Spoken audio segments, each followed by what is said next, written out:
Yo, what is going on, everybody? It's your boy MotoManDan, and today got another Blackboard of Chimps for you here. So I asked the community, you guys, what you wanted to see next as far as the strategy is concerned. One option was a BTD2 strat, but I'm really not familiar with those other than maybe subs or Buccaneers maybe, and I don't know, people run on BTD battles too. So I didn't end up doing that one. And then there's also a request for maybe one primary military support and magic. But I already did something very similar. I was trying to do that on 4 circles, but I wasn't able to fit military in the middle, and I didn't need it anyway, so we were able to beat it without. And then there was another one that said the Spactory. So that's what we tried.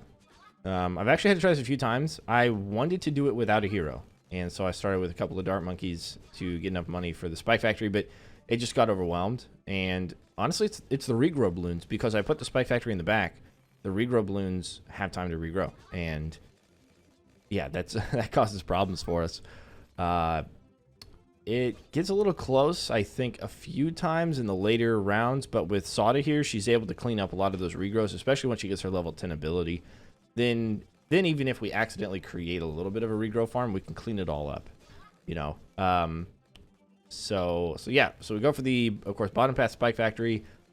I think it's still good. And then we go for the 4th tier top path Spike Factory, so 420. And then next to it, we get a 250, and then another 420. And I think we get 2 more 240 Spike Factories as well, just so we can spam the ability out. But yeah, we definitely want those Spike Mines. They're going to help clean up a lot of the balloons that end up kind of getting through here. And yeah, I think Sauda is probably the only option I have to do this, unless I want to go other dart monkeys into a different hero. But yeah, just the ability for her to attack somewhat globally is really good. And to be able to afford the Spike Factories as soon as I could. You know, the least amount of money spent on anything other than the Spike Factory, I think, is going to have to be Sauda. Quincy probably wouldn't be able to handle it as well, and you know, going dart monkeys into someone like a Zealy or something like that, I just don't see it. So yeah.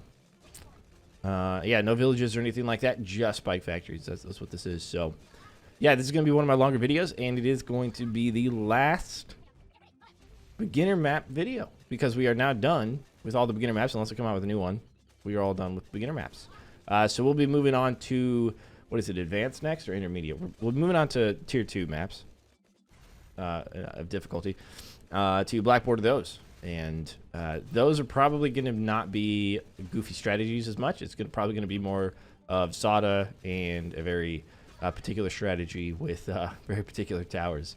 We'll have to see. We'll have to see for sure what we end up doing with that. Just because, you know, the harder the map is, like this map, you could really probably do anything and it would work. You know, beginner maps are like that. All the other maps, it depends. It depends. Not all of them are as easy, for sure. But yeah, guys, that being said, if you like the video, don't forget to like the video and comment and subscribe, and I will catch you on the flip side. Enjoy the video.